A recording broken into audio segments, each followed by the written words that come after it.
isso é falso, como qualquer outra proposição de defesa do Estado, porque tudo que o Estado fala é mentira, basicamente, citando Nietzsche aqui. Levamos a Gazeta Libertária a um encontro libertário que houve no restaurante Dazo, no Tatuapé.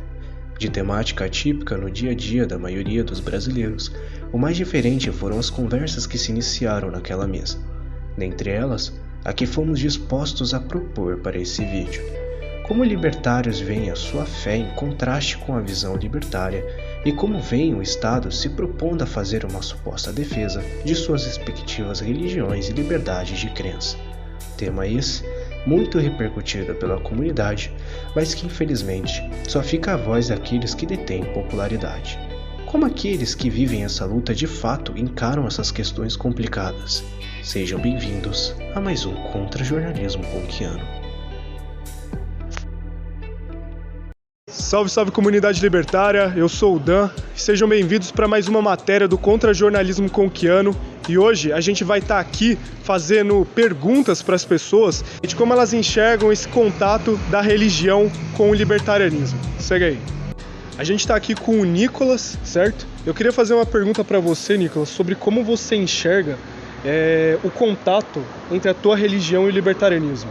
Cara, o contato não só da minha religião com o libertarianismo, mas de toda a base judaico-cristã, ele é, como é que eu posso dizer, ele é mesclado. A gente quase que não consegue distinguir exatamente o que seria apenas religião e o que seria uma ética de política libertária ou algo do tipo. Então, assim, no Pentateuco da Bíblia cristã, na Torá dos judeus, você tem o livro do meio chamado Levítico. Esse livro ele tem um código de leis completo que ele rege das coisas das maiores coisas até as menores dentro do povo. E basicamente a Constituição de Israel era como se fosse um ancapistão, né? A gente fala brincando, mas era uma sociedade anarcocapitalista, totalmente voluntária. Você poderia participar dela, cumprindo, como é que eu posso falar, os deveres impostos pelos líderes, mas você poderia sair a qualquer momento sem sofrer nenhum tipo de penalidade. Eram povos que não interferiam em outros povos. Até hoje é uma religião extremamente antiproselitista, sempre garantiu o direito à propriedade, sempre levou as questões trabalhistas de uma maneira não socialista e sempre a ver o direito tanto de patrão quanto de empregador. E essa questão de liberdade, eu acredito que foi a religião judaico-cristã que ensinou a gente como fazer isso. Eu acredito que você seja judeu, certo? E como você enxerga o Estado de Israel no tocante à religião? Vamos lá. O Estado de Israel ele é um Estado, eu não vou falar que ele é o mais polêmico de todos, mas pelo menos para mim é um que mais me intriga. O Estado de Israel ele é um socialismo, entre aspas, que deu certo. Por quê? Porque as pessoas pensam que ele era um Estado socialista formado por dissidentes da Rússia, isso e aquilo. Só que na verdade aquilo é uma comunidade nos moldes do anarcocapitalismo. Eram inúmeras pessoas soltas, sobreviventes do Holocausto, pessoas que vieram do Egito, da Turquia, que tiveram que se unir porque os estados em volta queriam tomar a terra deles, queriam tomar o dinheiro deles e escravizar eles. Então eles se uniram de maneira voluntária e a coalizão deles surgiu a partir de uma vontade popular e não de uma imposição. Até hoje o próprio Estado de Israel, ele subsiste ainda, ele ainda tem a sua base de segurança muito nisso. Ele sobrevive daquele medo da invasão árabe, de um mundo árabe em volta dele, então isso gera uma demanda para o Estado. Mesmo ele sendo completamente progressista, ele tendo aquela identidade de perpetuação de símbolos, de heróis, de nomes, de uma linguagem de um povo, de uma etnia, justamente da maneira socialista. Se você pega Israel, você vê que muitas vezes os ministros da União Soviética eles colocam Israel como sendo um socialismo ideal, só que era justamente um socialismo voluntário, ou seja, não era socialismo. A gente está aqui com o Léo, a gente está fazendo pergunta aqui para as pessoas. Enquanto libertárias, né, como elas enxergam a relação entre o cristianismo, entre a religião delas, entre o Deus delas e o que elas defendem, o que elas acreditam enquanto libertárias, de fato, né?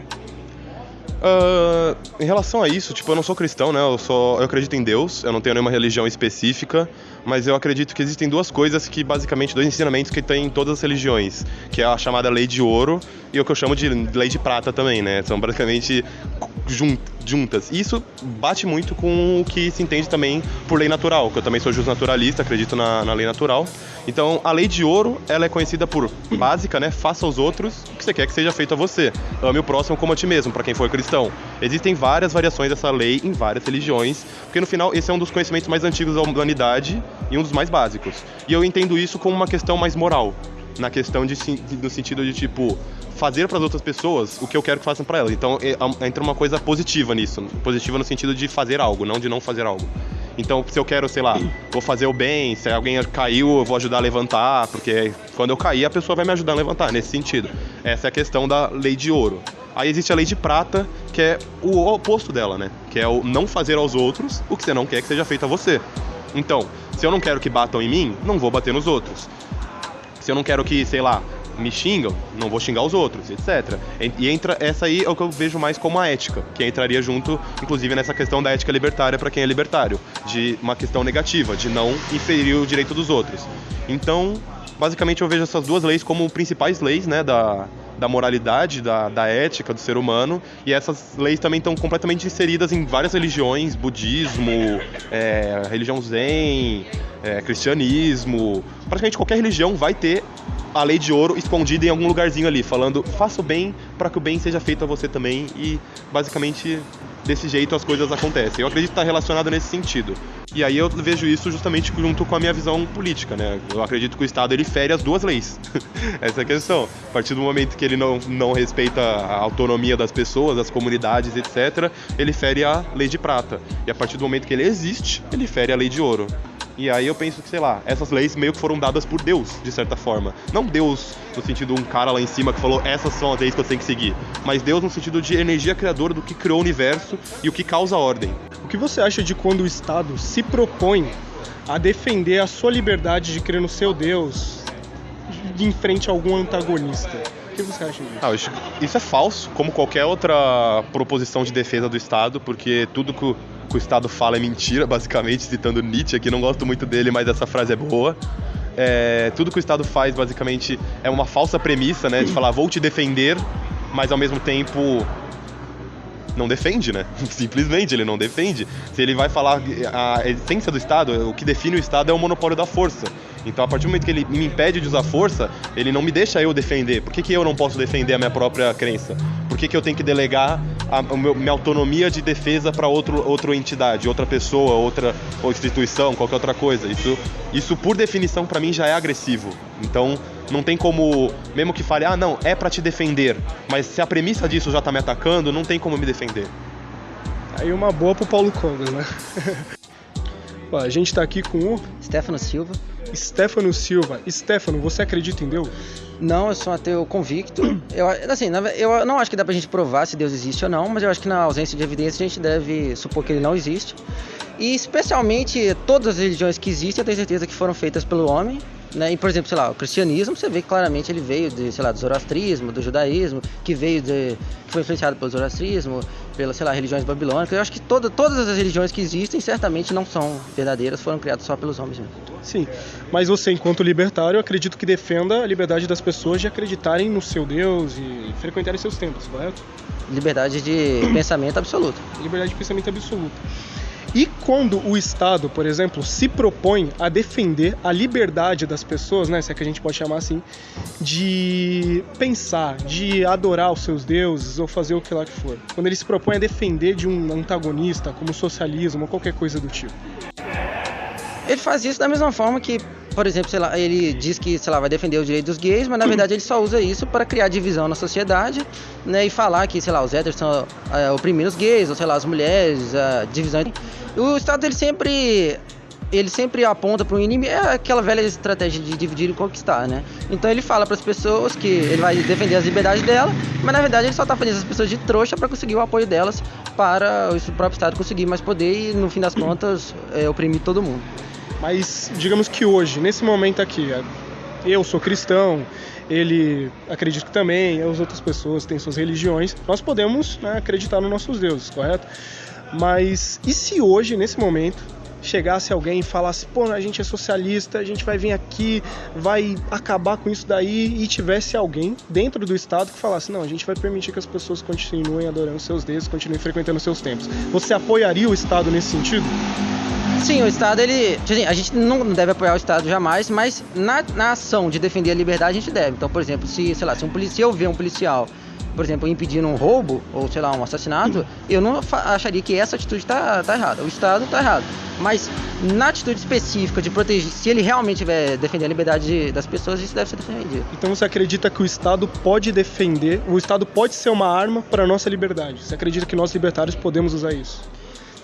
A tendência geral no longo prazo é que não vai funcionar, mas em alguma situação específica, em teoria, pode. Pô, a gente tá aqui com o João Carlos, o contador libertário. O contador libertário, João Carlos. Você acredita em Deus, João Carlos? Acredito. Como você vê, né, se é que você vê essa união entre Estado e religião para você? Como você vê? Na prática, a religião, ela sempre esteve... os governantes sempre procuram na religião pessoas, líderes, que possam influenciar pessoas. Porque praticamente aqui no Brasil, muitas pessoas participam de alguma religião. Então o governante vê alguns grupos religiosos como importantes, como cristãos, os evangélicos, para conseguirem votos. Então é isso. E quando o Estado, ele, por exemplo, se propõe a defender, né, a tua liberdade de acreditar na tua religião, de frequentar teus templos, frente a um antagonista, como um socialismo, por exemplo, alguma coisa assim? Na prática, a liberdade religiosa, ela está na Constituição, mas o fato é que ela sem o Estado, no ambiente libertário, no campistão, também ocorreria a liberdade religiosa. Porque a pessoa poderia, se em um determinado local a religião que ela entende que é correta não é aceita, ela poderia ir para outro local sem nenhum problema. O problema é que nós temos uma lei positivada do Estado que coloca que a religião, a liberdade tem a liberdade religiosa. Qualquer um pode escolher qual escolher. Entendeu? Mas é isso. Sem o Estado vai continuar a liberdade de religião e as pessoas vão continuar escolhendo qual religião é bom para ela, entendeu? Entendi. Vai acontecer isso. Eu não sou um estudioso de religiões como o Miorim ou até mesmo o Cog, mas é isso. É isso, mano. Valeu. A gente tá aqui com o Fabiano Dias. Então, Fabiano, a gente está fazendo perguntas para as pessoas, enquanto libertárias, sobre como elas enxergam, né, a religião dentro desse contexto. Se existe algum impedimento, se existe algum acréscimo, na sua opinião. Não deveria ter. Eu acho que não deveria ter. Tá? Pessoalmente, eu acho que não há. Eu acho que não. Acho que não tem nada a ver. Você acredita em Deus? Claro. O que você acha de quando o Estado se propõe a defender o seu Deus? Não, mas você não precisa, né? Eu acho o seguinte, você não pode ter que pedir. A questão é complicada se a gente for parar pra refletir. Cabe dar pano pra manga um bocado, tá? Mas a rigor, o que acontece? A gente já sabe que em outras gerações, por exemplo, eu sou cristão, né, cara? Então a gente tem a Bíblia. Então o que a Bíblia te ensina? Que outras gerações também tiveram seus modos de serem governadas sem reis. E clamaram por reis que se sentiram perdidas. E depois clamaram pelo fim dos reis que se sentiram tiranizados. Então, tipo... Ou seja, a questão econômica e a questão religiosa, elas não são necessariamente, tipo assim, uma tem que ir numa direção ou outra. Porque eu acabei de te mostrar, elas se cruzam, né? Entendeu? Então eu posso querer mais liberdade e mesmo assim, tipo assim, ter a liberdade do culto. Ou eu posso não ter a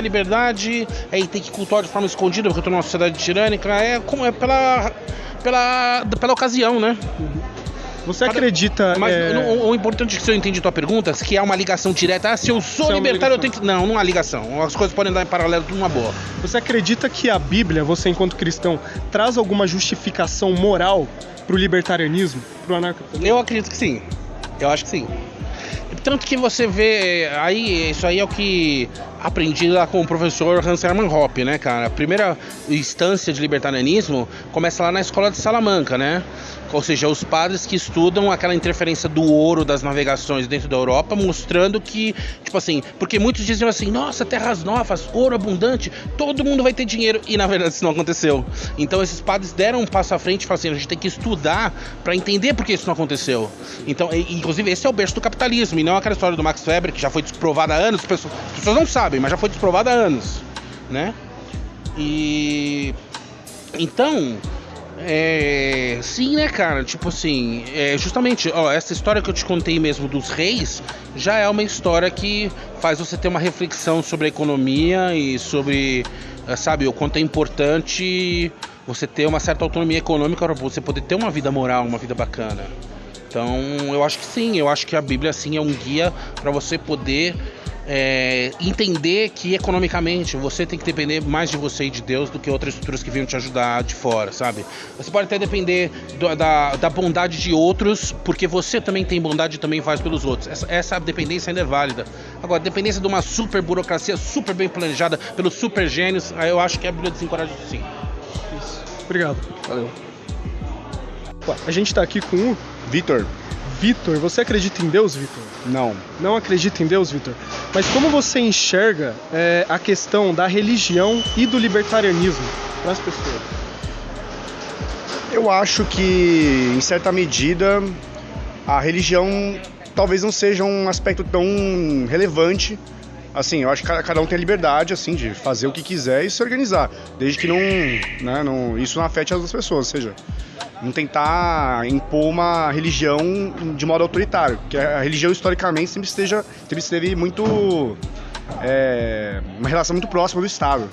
Então tem essa questão que me afasta pessoalmente da religião, em razão dela ter uma via do Estado, dela como uma maneira de tentar influenciar a mente das pessoas, ela tentar se relacionar com o Estado e fazer um Estado religioso, né?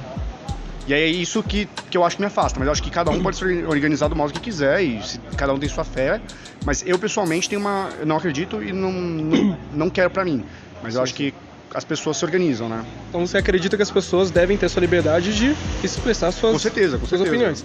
E quando o Estado se propõe a defender, né, a liberdade dessas pessoas, defender entre aspas, a liberdade dessas pessoas de acreditar no seu Deus, de expressar suas posturas religiosas e tudo mais, frente a algum antagonista que tente acabar com ela? Você disse se eu apoiaria o Estado... nesse sentido, como você essa enxerga? proposta? Em certa medida, eu acho que se a gente tem um Estado que está dando mais liberdade, tudo bem, eu não vou ser contra essa ideia. Até porque seria mais uma maneira do Estado tentar impor mais uma vez o seu pensamento. No sentido de que, por exemplo, você poderia até virar contra mim, eu poderia falar, não, sou contra o Estado dar mais liberdade, mas pode ser que vire um Estado religioso, pode ser o contrário, pode ser que um Estado autoritário, religioso, tenta ser contra... No meu caso, ateus, por exemplo. Seria péssimo. Já aconteceu, né? De ter uma igreja tão forte que ela tem um poder de polícia, assim, e ela vai te ameaçar por você não ter aquela fé. Então, eu acho que se o contrário, o Estado pregar isso, eu acho positivo, em certa medida. As respostas, como esperado, foram das mais variadas. Há aqueles que acreditam que o Estado pode ser usado para sua defesa frente a uma ameaça estatal ainda maior. E existem aqueles que não veem diferença. Na minha visão, enquanto entrevistador, concluí que o ato de só podermos defender a nossa própria fé usando uma arma estatal significa que estamos vivendo um grande teatro das tesouras, onde, inevitavelmente, estatizamos a nossa luta pela liberdade. Afinal, já paramos para pensar que, se alguém ou algo que atua sobre o Estado realmente trouxesse essa lógica de liberdade, nós automaticamente não precisaríamos do Estado para nos defender? Que nós mesmos defenderíamos nossas liberdades e a nossa crença? Por visão, isso seria algo que não se sustenta. Mas, infelizmente, é uma lógica que, apesar de complexa e necessitar de debate, tem feito muitos libertários ou talvez não libertários se entregarem para a grande cortina de fumaça que o Estado levanta sobre os nossos olhos. Um grande teatro chamado Democracia e Troca de Ideias. Um teatro que só mostra que a democracia é apenas um instrumento sistematicamente criado para prender aqueles que lutam pela liberdade e principalmente para dar a falsa sensação de escolha e de mudança à população. Quanta perspicácia, não é verdade? Quem ganha com isso? Nós sabemos quem. E quanto aqueles que racionalizaram sobre algo, aceitam e deixam serem usados como massa de manobra para os seus mais perversos ou inocentes fins. Nem tudo é tão frustrante assim. Para ser bem sincero, nesse incrível encontro libertário cheio de pessoas com muito conteúdo, percebemos que todos têm um objetivo em comum: fazer o L. Mas não o L de um político maldoso, mas sim o L de liberdade. Uma espontânea comunhão que permitiu uma conversa produtiva e que nos traz à luz de uma só frase, até que consigamos, enfim, sermos livres daquilo que é moralmente e logicamente antiético, aquilo que tem acabado com a vida de milhões de pessoas. Uma frase para entendermos enquanto libertários, independente de nossas crenças, que devemos depositar fé em nós mesmos nessa luta. Afinal, somos poucos ainda, mas estamos em todos os lugares. E não sermos patéticos ao ponto de dizer que colocamos fé em um pedaço de metal chamado urna, porque nos livrará do anticristo. Não é mesmo? A frase é: unirmos no que nos une e nos separarmos no que nos separa. Para isso, contribua com a Universidade Libertária e compartilhe nossos vídeos para que esse trabalho da Gazeta Libertária e do Contra-Jornalismo Conquiano dure por mais e mais anos. Obrigado.